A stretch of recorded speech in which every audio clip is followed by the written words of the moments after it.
the lari is in crisis, and realistically, you should be marginally worried if you are living in Georgia or you are banking in Georgia. Of course, if you hold most of your assets in euro or dollars, it really doesn't impact you. However, it is something you should look out for, and especially if you are looking to move to Georgia, you should be truly diving into exactly why and how the dollar performance versus the lari continues on, because the dependence on Russian trade has absolutely made the Georgian economy extremely structurally weak.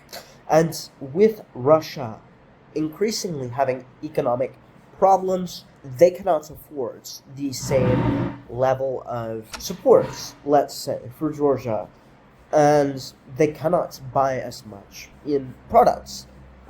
And additionally, foreign remittances from Russia, which used to be the first largest slice of remittances in Georgia, has dropped to third and has dropped 65% since just a few years ago. And so what you get is you get a increasingly scaled back currency, you get an extremely high dependence on selling foreign exchange reserves, which, since they do have dollar-denominated debts, this is not positive for Georgia, as the inflation rate is already structurally fairly moderate. The inflation rate from 2024 to today has been about, 2024 to Q4 2024 has been about 4.6%. If I remember correctly, I'll put the actual number up on the screen.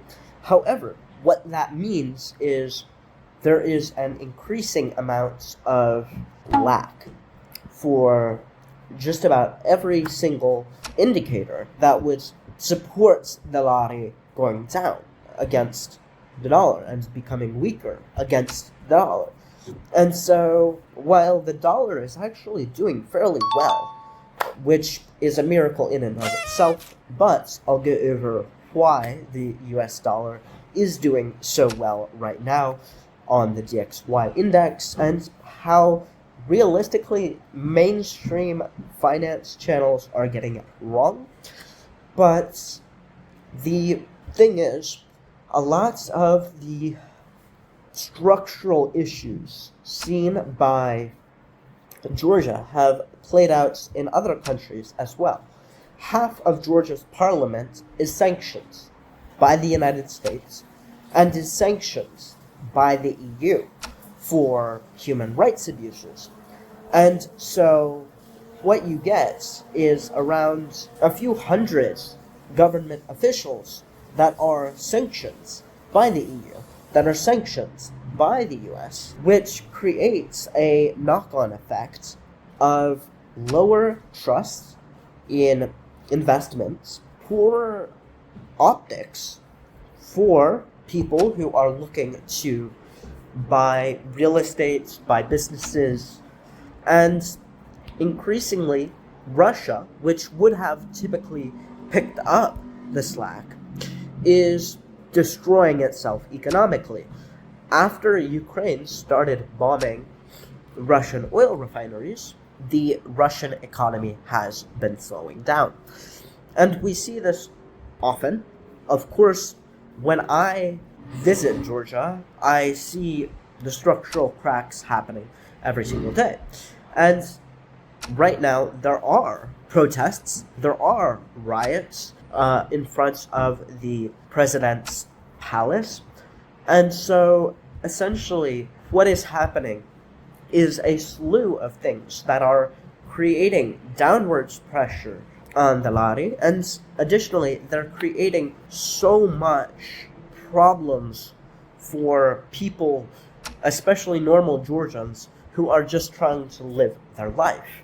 Now, that said, I don't think that this is inherently something that Georgia cannot overcome.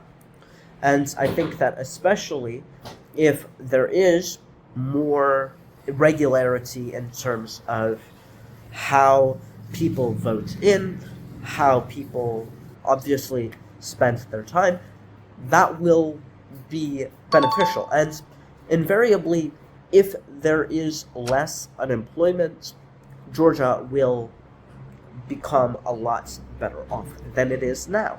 However, right now, the economy is not doing great. That said, GDP numbers look strong. And this is, in essence, the only reason why people are investing into Georgia, is because GDP growth on paper looks amazing. But there's something more that's brewing. And I think that as time goes on, as people start to realize that this is happening, it will be too late. Because, as the saying goes, a wrong clock can be right twice a day. And this is what we're seeing in Georgia, because a structurally, systematically repressed economy is doing well. But that means that the drop-off will be insane. And Georgia's economy is not large enough to have large-scale collapse be avoided by selling FX reserves. There is no alternative, realistically. And as their FX reserves are increasingly under strain, as tourism is now getting scaled back, as productive industry is not returning to Georgia, this is where you get, in essence, a decent arbitrage opportunity, but also you have to be ready, be on the sidelines, to buy when there's blood in the water, and buy when there's blood in the streets. Because, of course, if you buy after the fact, it could just crash again. So, of course, if you're looking for a way to invest into the Georgian economy, if you're looking for a way to learn how Georgian economics works, and if you are looking to create value here in Georgia, feel free to reach out and book a call. I will give you 15 minutes of my time, absolutely free, one-on-one.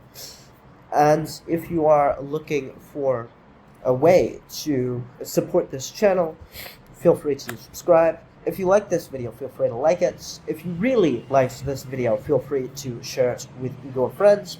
That said, this has been the Traveling Report, signing off.